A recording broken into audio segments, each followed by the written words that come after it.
1, 2, 3, come on!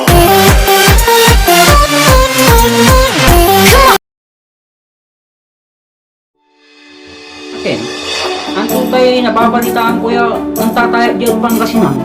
Di babagad ang gwapo rati arma baloy. Siya baloy ya dagupan. Baloy ya mapandan.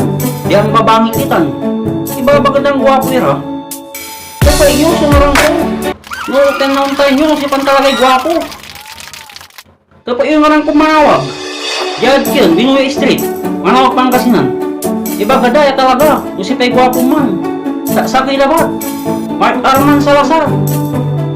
At talaga so ibabagay si kayo. Ang tayo kayo babagay gwapo kayo. Manaharapan tipag jay. No, kaya na nun no si pantalagay gwapo. Manarastugan kayo. Ibagay gwapo kayo. Harap kayo siya. Ayun, siya. Ito talagang gwapo. Pang-international. So gwapo. Aluan mo kalabat. Pura raya eh. Ang gagawa kayo kinyo. Kalastugan nyo. Alam siya pang lastog. Pero no, dyan para na ba yung manawag? Udya? Ano kan? Atan, suwapo. Legit. Alam piki. Dapat sumpa ko yung mambabagal guwapo ra. Kaming payag, kita ka manawag. Masalot ka, dyan Binuya. Dyan Baluking. Anak ng marangko.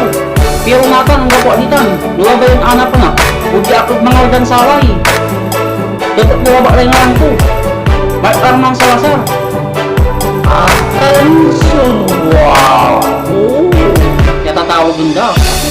Namanad si ama ko ya si Armando Salazar. Hindi mo pa, ha? Wani dimple ko. Si Dayuran pa kaya ako, kapoy dimple yo. Ang tutaw kasi, Piki.